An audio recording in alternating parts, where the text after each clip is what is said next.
2004 के बाद जब अटल जी की तबीयत खराब रहने लगी तो वो एक्टिव पॉलिटिक्स से वो दूर हो गए।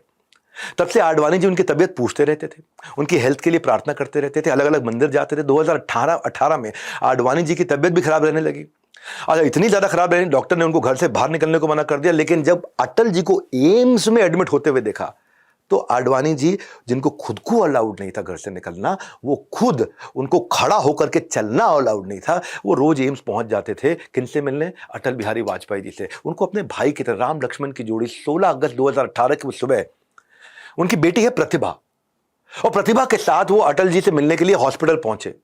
आडवाणी घंटों बाहर वेटिंग रूम में वेट करते रहे, थोड़ी देर के लिए उनसे मिल पाए, लेकिन पूरे रास्ते रेस्टलेस रहे उस दिन ना उनको कुछ अजीब सी बेचैनी लग रही थी। वो एक शब्द भी नहीं बोले, किसी से मिलने से मना कर दिया, कुछ खाने से बंद कर दिया, अपने आप को कमरे में बंद कर लिया। और उनको ऐसा लगा कि जैसे मैं दोस्त से आज आखिरी बार मिलकर के आ रहा हूं। और आडवाणी जी की यह बेचैनी सच्चाई में बदल गई।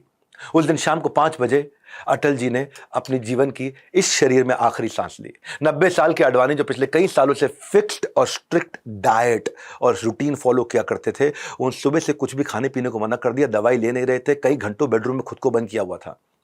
डॉक्टर्स ने दवाई लेने के लिए फोर्स किया, डॉक्टर्स की सुनी नहीं। उसके बाद में उस समय जो फॉर्मर फाइनेंस मिनिस्टर हुआ करते थे जसवंत सिंह, उनकी वाइफ आकर के उनको हाथ जोड़ करके दवाई खिलाई। आडवाणी जी ने बोला, एक कंडीशन पर दवाई खाऊंगा, अगर मुझे अटल जी के पार्थिव शरीर के पास जाने दिया जाए। बेडरूम से निकले, कृष्णा मेनन मार्ग पहुंचे, वहां जाके पूर्व प्रधानमंत्री अटल बिहारी वाजपेयी जी के पार्थिव शरीर को जहां रखा गया था वहां पहुंच गए। अपने सबसे खास दोस्त और पॉलिटिकल पार्टनर अटल के जाने के बाद आडवाणी जी ने पॉलिटिक्स से संन्यास ले लिया और 2019 के बाद कभी चुनाव में वो लड़े नहीं।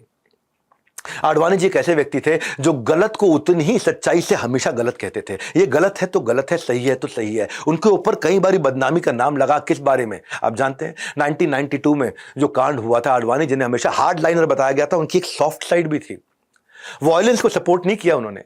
जहां गलत हुआ बड़ी सच्चाई से बोला कि ये गलत है। 1990 में आडवाणी रथ यात्रा शुरू करी थी। उनका आइडिया था कि वायलेंस से दूर, जैसे गुजरात में सोमनाथ का मंदिर है सुंदर, ऐसे ही अयोध्या का मंदिर भी बनना चाहिए बहुत सुंदर। 6 दिसंबर 1992 वो खास दिन जब कार सेवकों ने प्रोटेस्ट का वायलेंस हो गया वहां जाकर के। आडवाणी वो व्यक्ति थे जिसने उनका खुल के विरोध किया कि नहीं होना चाहिए वायलेंस। आडवाणी उस समय अयोध्या में वहीं पे ही थे, पर सिक्योरिटी को खूब रिक्वेस्ट किया कि मुझे कार सेवकों से मिलने दो, मैं रोक दूंगा, मेरी बात मान जाएंगे, वो नहीं करेंगे वायलेंस। पर पुलिस सिक्योरिटी रीजन के कारण वो कार सेवकों से नहीं मिल पाया उस दिन। उस घटना के बाद आडवाणी ने सारी जिम्मेदारी अपने ऊपर ले ली और ऑपोजिशन पद के लीडर से, लीडरशिप की पोजीशन से उन्होंने इस्तीफा देने के लिए भी बोल दिया। क्या लीडर्स ने उनको मना कर दिया ऐसा करने के लिए?